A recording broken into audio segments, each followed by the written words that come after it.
Hello friends, my name is Mohit and here I am with my new lesson on English vocabulary and most important GRE words. So let's start with my first word. First word is immutable. It's an adjective. Let's divide this word into three parts, that is im, mutation and able. Right. Now, so in order to derive its meaning, let's find out what is the meaning of mutation. As we all know, the meaning of mutation is biological changes due to genes, right? So mutation plus able means that can be changed, right? But if you are going to use this prefix here, then the meaning of mutation will be changed, right? So the opposite of this meaning will be the thing that cannot be changed. So let's use it in a sentence like food preservation norms are immutable as maintaining food standards is our first priority for all food factories, right?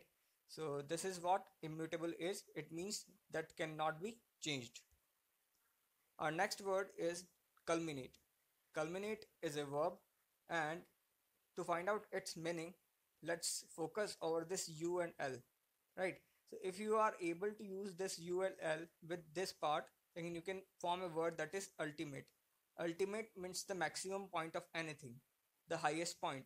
So the meaning of culminate will be to reach the highest point or the climax of something. Let's use this word in a sentence to frame a sentence. The best works of this painter culminated while he was 30. So the best works of this painter was during his 30, when he was 30, and he made his best works while he was 30. So it culminated, it reached its highest point. That's the reason why we have used culminate here. Our next word is iconoclast. Iconoclast is a noun, and in order to derive its meaning, let's frame a story. So let's divide this word into three parts: icon, o, and I am just change this classed with blast. So icons means any known artist, any well-known personality, that is icon, glamorous icon, and blast.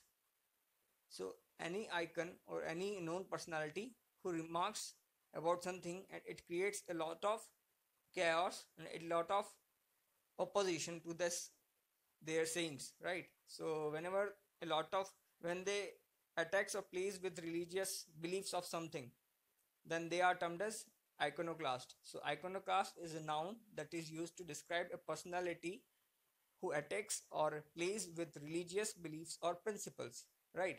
So as you have might have observed somewhere, because of a lot of tweets by some well-known personalities, so this chaos is created by all those well-known personalities, so we can call them as iconoclast. So we can frame it in a sentence like this: being an iconoclast, Kabir was once again surrounded by media for his latest tweets, right? So iconoclast means one who attacks or plays with religious beliefs. The next word we have is platitude. Platitude is a noun that is used to describe an obvious remark. So because you might have observed a lot of quotations that we used earlier, it is quite become a trend today, right? So it is not beneficial to use all those quotes right now because they are become most obvious remark today. So all those quotations, all those phrases, all those clauses are termed as platitude. Like some quotes used to often earlier are now become platitude, right? Are now treated as platitudes. Our next word is rustic, and it's an adjective. So let's divide this word as rural, and by using STIC we can write it like style. So this word is used to describe a simple or rural style of living or of clothing or anything, right?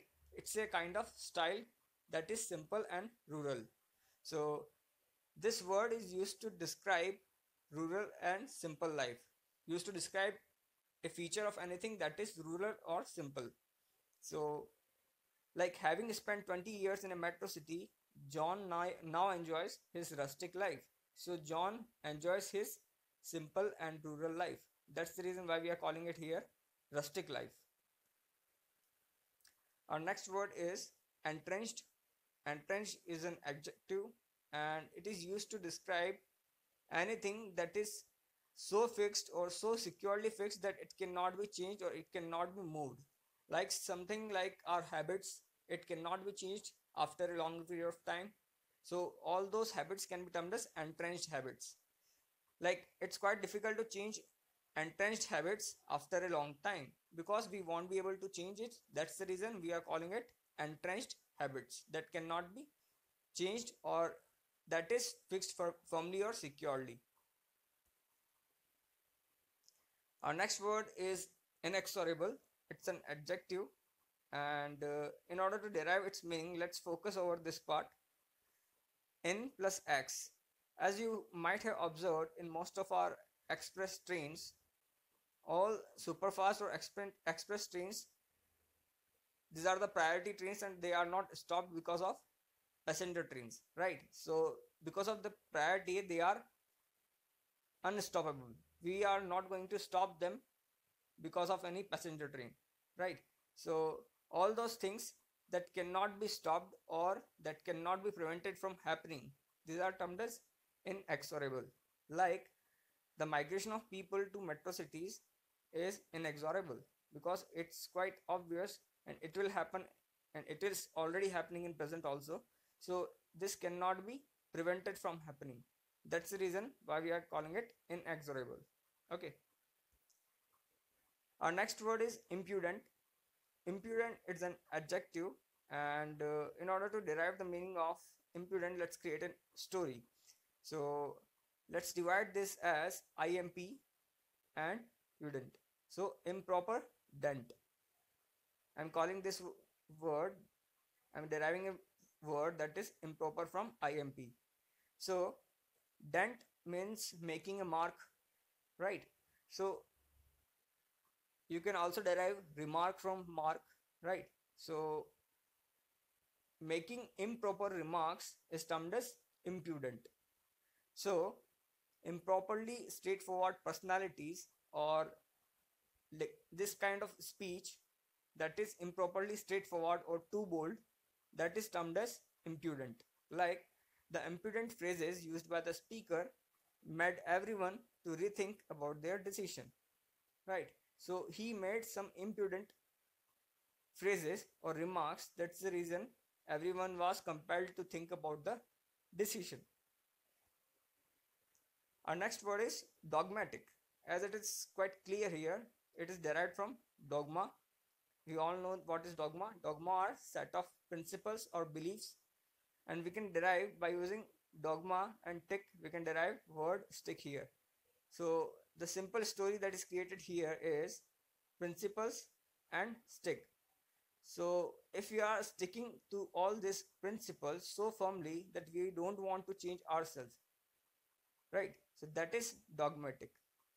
So this word dogmatic is used to describe a personality that does not want to change his beliefs about something. Like highly opinionated person, one who is unwilling to change his belief, he is termed as dogmatic.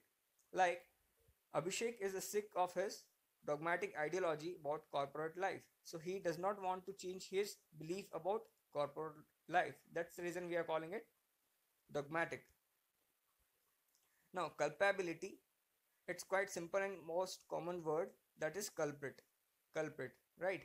He is the guilty. So we are dividing this word into two parts, that is culprit ability. Culprit plus ability.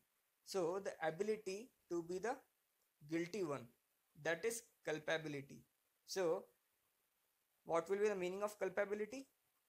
A state of guilt or regret for committing a mistake or crime, right? So it's a noun, so we will use it like this.